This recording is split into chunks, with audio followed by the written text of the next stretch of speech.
Hi, and welcome to the Fourth Universalist service video. My name is Ember Kelly. I'm the Director of Religious Education here at Fourth Universalist, and thank you so much for joining us. What follows is the video and audio from our service on April 11th, featuring guest minister, Reverend Emily DeTar Birt of the Unitarian Church of Staten Island, and it was centered around the theme of grounded hope. In this video, you'll hear the reading and the reflection. Following that, we hope that you will join myself and Reverend Emily for a lively discussion where we go deeper into the service themes together. You're invited to check out our video and audio podcast each week. It's posted on our website, Facebook, YouTube, Instagram, as well as your favorite podcast streaming sites. If you like what you see, we hope that you will give us a positive review. The likes, the comments, the shares, and the subscribings, they do help spread Fourth Universalist media further. Thank you again for watching, and we turn to our reading.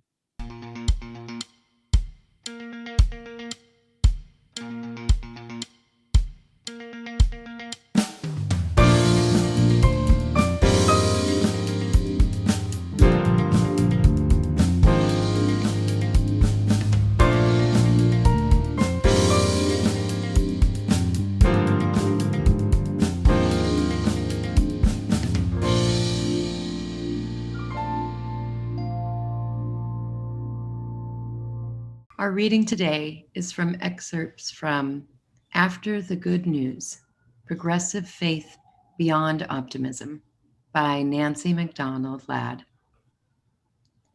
Just because we are honest does not mean we cannot be hopeful. Hope, after all, is not just another version of optimism.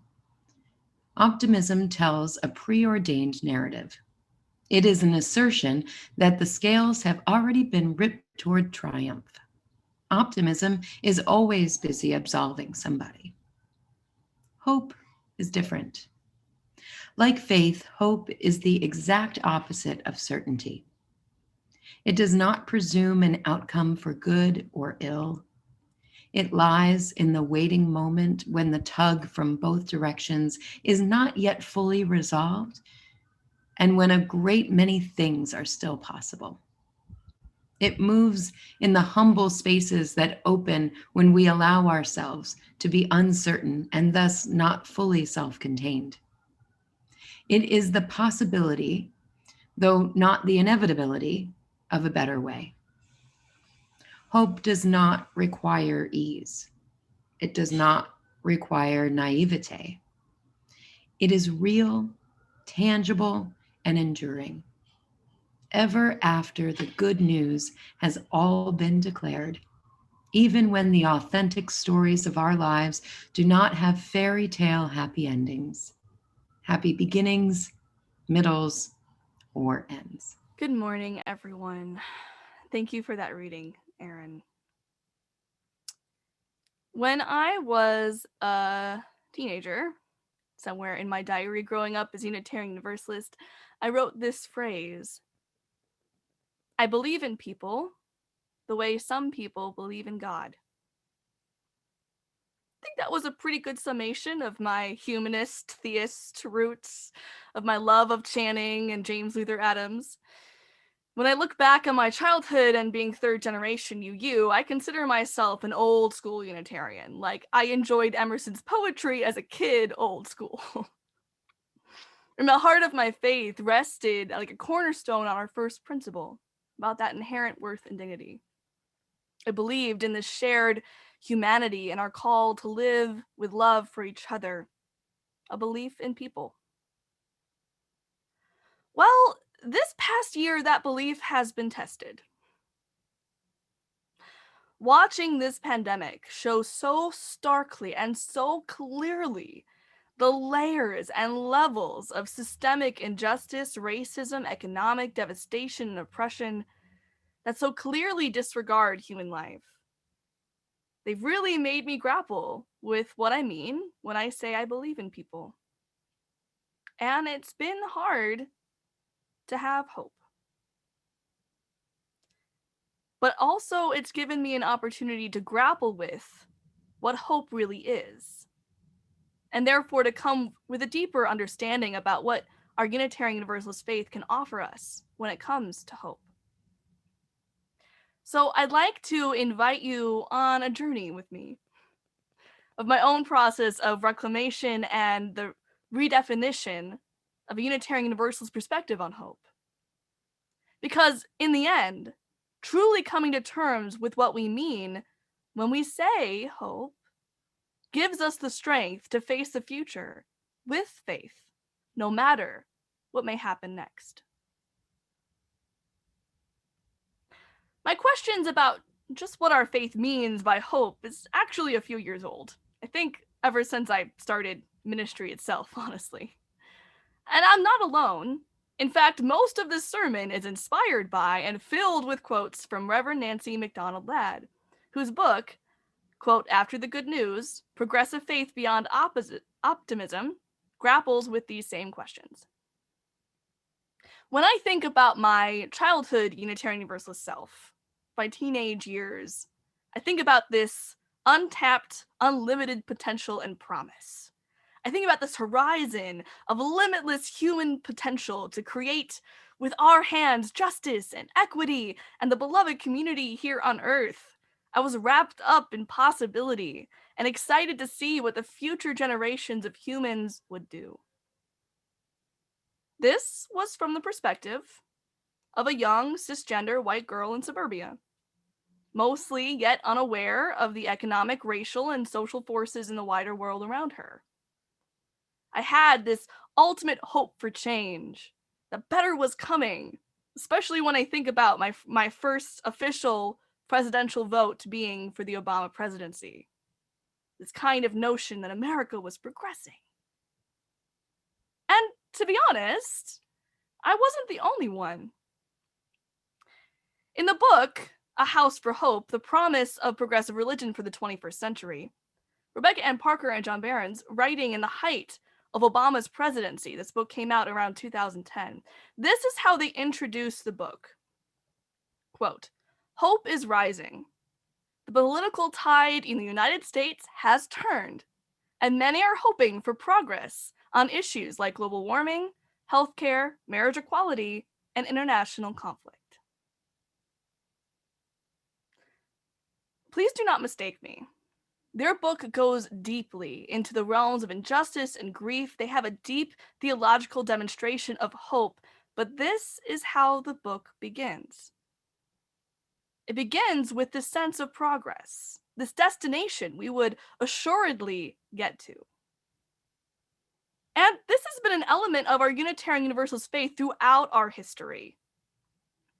James Friedman Clark, for example, in his 5 Points for New Theology in 1886, which would later become an affirmation of the Unitarian denomination, writes about the belief in, quote, the progress of humankind onward and upward forever.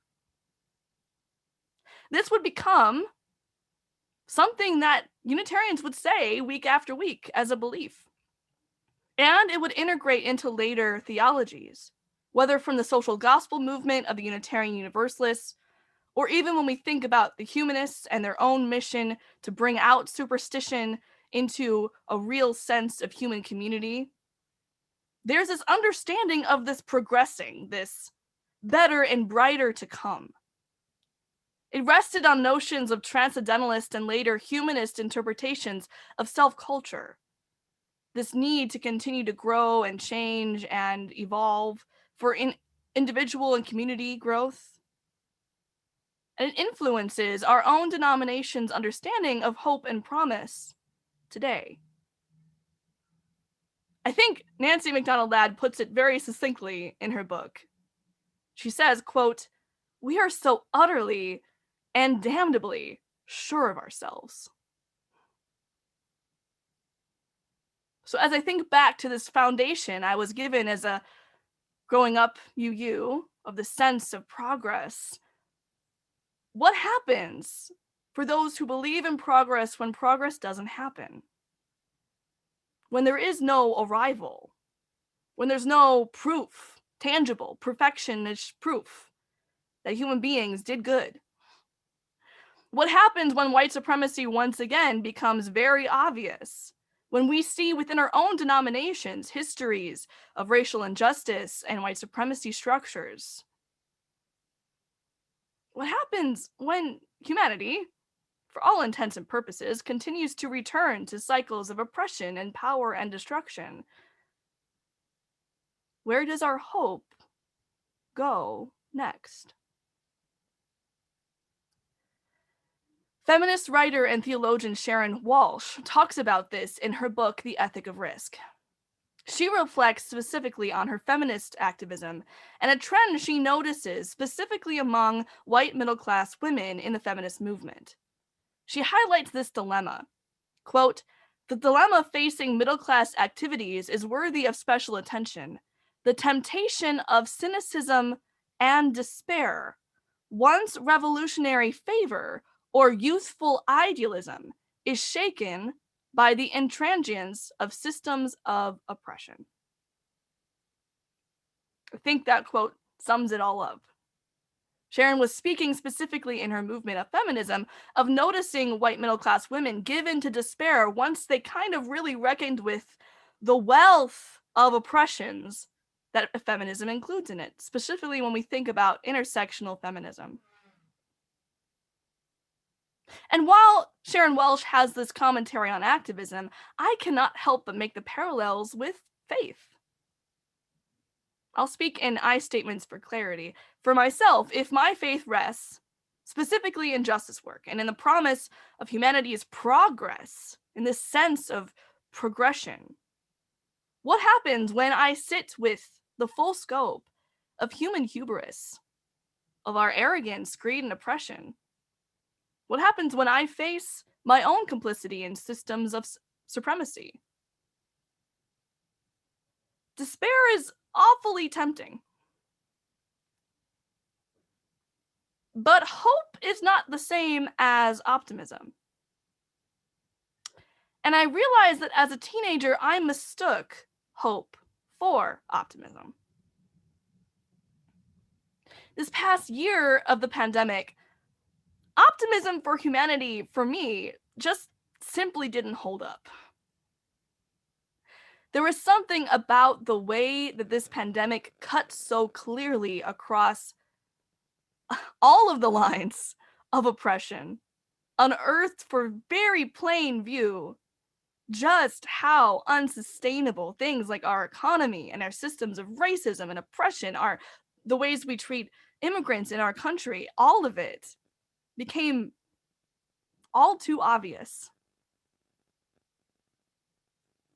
I knew that I had to evolve past the sense of progress in my faith.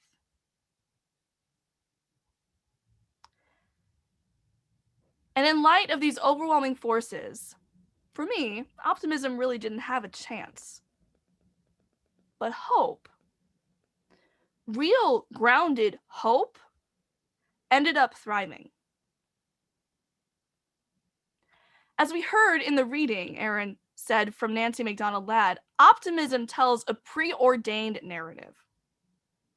Hope moves in humble spaces. It is the possibility, though not the inevitability, of a better way.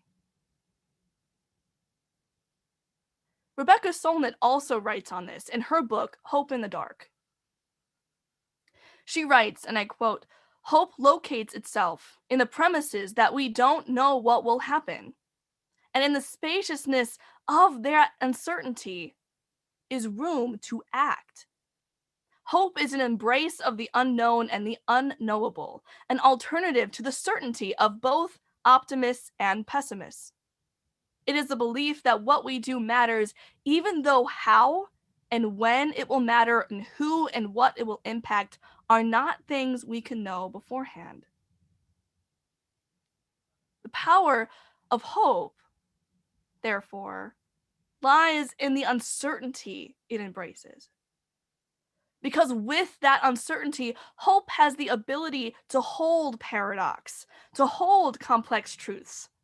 Where optimism needs a sense of perfectionism, a certain perspective about human progress, hope needs realism. Hope needs a confrontation with the truth of injustice, pain, and grief. Grief is an important part of hope, and one that doesn't often get talked about.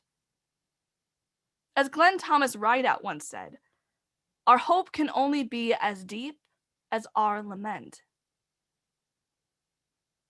And Dr. Glenn Thomas Rideout was not the first one to say this. Nancy MacDonald Ladd uplifts Duke professor Joseph Winters, a Black liberation theologian, who talks about this different kind of hope. As he says, quote, "This melancholic hope, in opposition to triumphant, overconfident narratives and tropes and images, suggests that a better, less pernicious world depends partly on our heightened capacity to remember, to contemplate, and be unsettled by race-inflicted violence and suffering. Our hope can only be as deep as our lament." Those of marginalized identities, those liberation theologians, writers, activists, artists, they've long known this truth, known that there's no arrival point. They've known that and been well aware of the depth of injustice and oppression in our nation. But that's never stopped anyone's ability to cultivate hope, because hope does not rest on certainty. It does not rest on this assuredness of this progress. In fact, hope itself does not even necessarily rest in human hands. Hope emerges when embracing the fullness of grief, lament, sorrow, embracing uncertainty. Our Unitarian Universalist faith has this thread of real grounded hope in our history too, as Ember shared in the story of how the chalice became our symbol. In the work of the Unitarian Service Committee in the height of World War II, there was no certainty about the work they were doing. There was no certainty that these refugees would be able to safely emigrate out of Germany. There was no true way for the Sharps to know if the fruit of their labors would ever secure human lives. There was much to be hopeless about, and they could have easily fallen into despair, and yet they kept in the work. They faced the true reality, the depth of the hardship, of the power and oppression they were facing. They lamented the loss of life, and they chose to carry the chalice symbol anyway. To enter into that space of uncertainty, to lift up their work and the fruits of their labor to that which is much larger than themselves, that which is outside of their power, control, or understanding. That's what hope looks like. And so as I sit with all of this learning, I'm re-educating what I mean when I say I believe in people. To believe in people is not to cherry pick the data. It's not to say that I'll just think about or look for the helpers, or just, put off to the side or ignore the devastation of greed, malice, violence, injustice, oppression, or power. It's not a selective glass half full perspective. If I truly want to embrace a call I deeply feel to our shared humanity, I must confront our human ability towards destruction, towards complicity and greed. I must grieve for the ways I see other people and myself miss the mark of our highest aspirations. I must lament the people I've seen who've died, the depth of human hubris and arrogance. Because it's in so facing that I can embrace that paradox, that uncertainty, and therefore that possibility. To believe in people is to say that along with all of what we've faced, there still lies a breath of love within our bones that can heal and hold us, that can carry us towards a future we dream of, a future that is not promised, a future that is not certain, but one that is always and ever possible.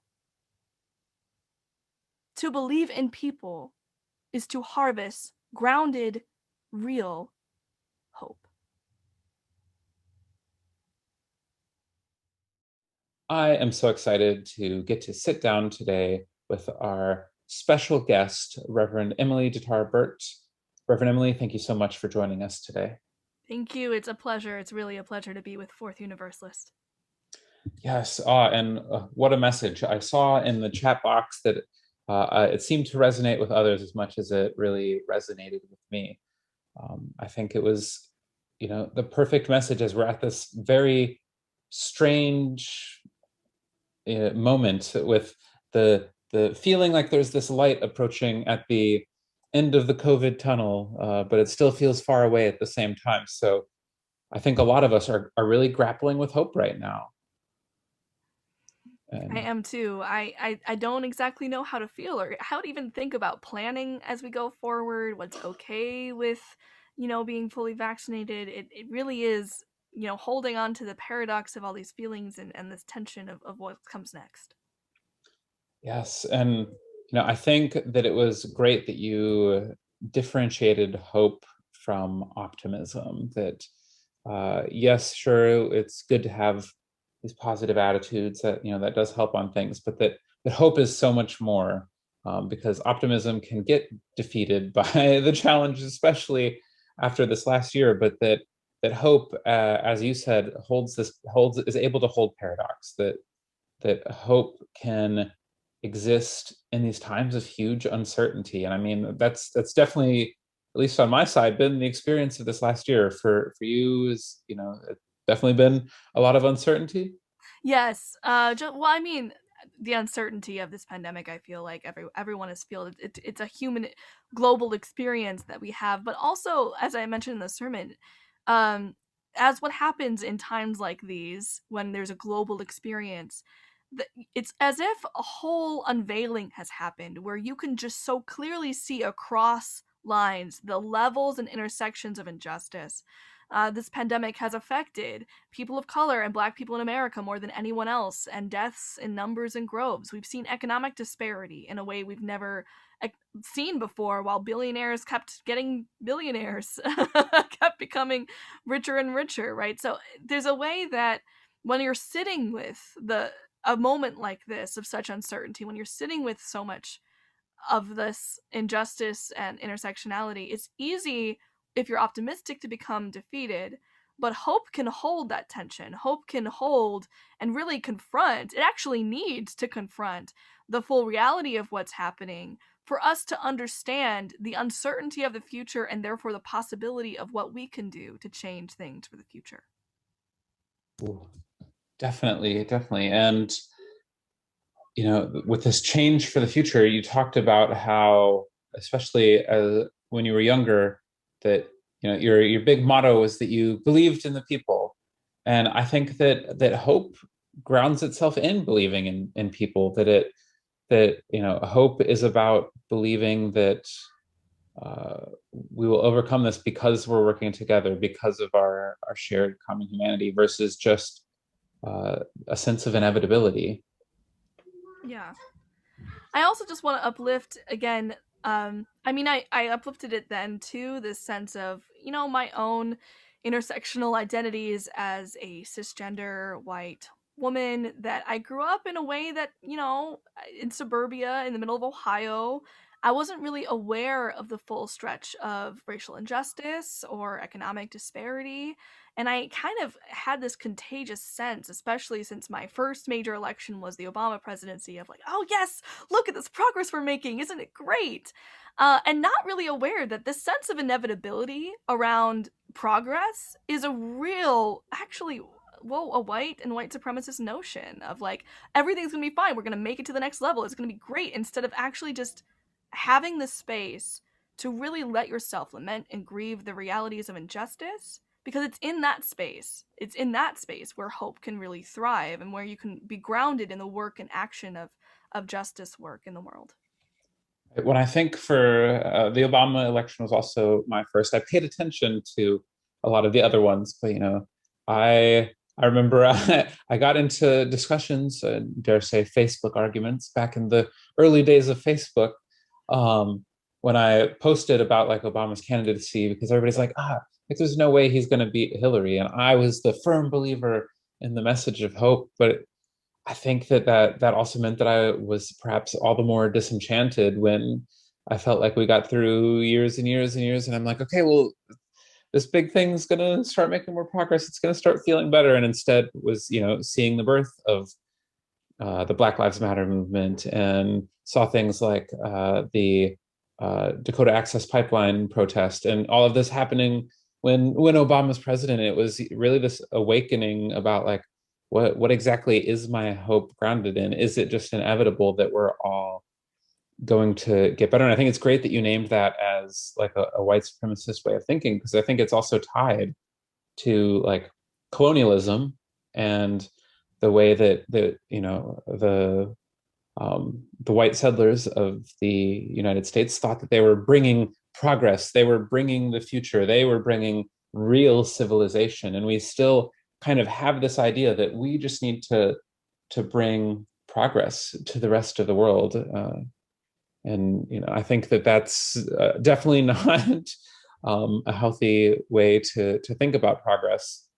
And I think one of the things that came to me as you were sharing your reflection was, as somebody who grew up evangelical Christian, like this whole inevitable sense of progress feels a lot like the inevitable rapture and end times that's coming. Do you think that that's a fair connection? Yes, I mean, I think what's Unitarian Universalism is where we are now. A faith movement, a religion that has atheists and humanists and people who are seeking or questioning, and people of all faiths. But our past, our both our Unitarian and our Universalist denominations, are based in American Christianity. It's based in these legacies, and you can go back to some of our former theologians, and you really can see these colonialist notions of, we have the ideas, we have the ideals, we have the culture that needs to change the world towards better and grander things. So we share a thread with that kind of Christian thinking. Even now, even when you look at early humanists and some of the ideas that were coming out then, yes, God might have been removed, but this sense of the ultimate end of the world going towards this progress upwards and onwards forever is certainly an ethos that's part of our religious movement. So we have to confront that and unpack that today. And what does that mean if we really want to be for the liberation of all? We have some unpacking to do with some of that history. Most definitely, most definitely. And the as somebody who grew up reading those Left Behind books and thought that the world was imminently doomed, we can discuss climate change. That's a different message. But there it was all this set in stone things, that there was no agency, that there was no action that we could do that would change things. Whereas you talked a lot about how hope is this humble thing rooted in action, that like we can join together in hope to make this difference, instead of just whether we're thinking that the world's going to end horribly in the evangelical Christian way, or the more progressive way of everything's getting completely better and we're getting more and more perfect and more civilized. But what is better is living in that middle where we're just holding the hope. I think what you're naming here is two things. Yes, hope, like resting in action and in what you're doing now. And I think that also means the vision of hope changes from like the future to what is happening in this moment right now, because we're uncertain of the future. We don't know what's going to happen, a day, 2 days, 10 years from now. We can only know about what's happening with us now in this moment and what we can do. And hope, as Rebecca Solnit writes from Hope in the Dark, is about the unknowable. It's about holding that we do something without knowing who and how it will impact people, without knowing what may occur, right? And the same for the book that most of the sermon is based off, After the Good News by Nancy McDonald Ladd, right? Who goes through and is like, it's the sense of certainty at the end of things that can help us get into places of complicity, that can help us to not actually sit with what needs to happen now in ways that will create hope in the real world. When we focus on the now and what we can do and what our role is in the world, we're actually living in ways that are hopeful. And as you talked about complicity, I think this is maybe a final direction to take things in here is, we as acknowledging my privilege of growing up uh, middle class and white in Wisconsin, and you talked about that in your reflection as well, acknowledging the privilege of where you came from. Is that we often, in this optimism of the future and that everything's getting better, it makes us complicit because we're not willing to confront what might need to change in our own lives if we're going to make that. I think as not just in terms of being middle class, but also in terms of being white, that we're not willing to see that real change and real hope can be found when we are willing to renounce our privilege, but not everybody is quite willing to do that. Yeah, I'm actually lifting up the wisdom of Sharon Welch, who wrote the book, A Feminist Ethic of Risk. And I did that in the sermon as well. But basically, what she noticed in the feminist movement, and I think this is as relevant today as it was when she wrote this book, um, was that when particularly white middle class women were arguing for equal pay at work, and noticed that it was taking longer to get there, but then looked around and saw that actually feminism impacts all of life, especially for those of intersectional identities like Black women, people of color who are women, those who are trans women or genderqueer. Like the levels of injustice are very vast. That what ended up happening is for some middle class white cisgender feminists who were able to get a raise, they kind of just stopped being part of the fight. They stopped being part of the fight, and they ended up going into cynicism and despair, being like, "There's nothing I can do. It's powerless. It's too much," right? Whereas she looked at specifically Black feminists or womanists or theologians who were people of color, they never gave up the fight. They kept fighting. They knew that there was no way that they would necessarily win. They just kept in the work. So where's the tension happening? And that's what I'm making the parallels between that and what I noticed in my sense of this progress kind of faith, as myself being a white cisgender person who grew up middle class and privileged, that I had this sense of like, oh yeah, of course we're gonna make it. And then when we didn't make it, I noticed this temptation to just stop, to it's easy to just let it go, to be like, oh, throw up our hands, we don't have any power over this. Hope actually says you can hold both. You can own your power and also feel powerless. You can feel the despair of lament and also do something about it. And that's what I notice a call to cultivate, for myself at least, in my faith as a Unitarian Universalist, especially when it comes to the ways I hope to renounce my privilege and live in ways that serve the liberation of everyone, not just myself. I can't think of a better place to have that call to action be kind of our final thought there. That seems like a great way for our listeners to leave this message motivated to think about how they can embrace that hope by thinking about their privilege and not being wallowing in despair. So, Reverend Emily, thank you so much for sitting down with me today. Thank you so much, Ember. This was a joy and a privilege to be with Fourth Universalist, and I loved the community and the discussion and just everything that Fourth U stands for in New York City. Many blessings be with you. Thank you, as always, to all of our listeners.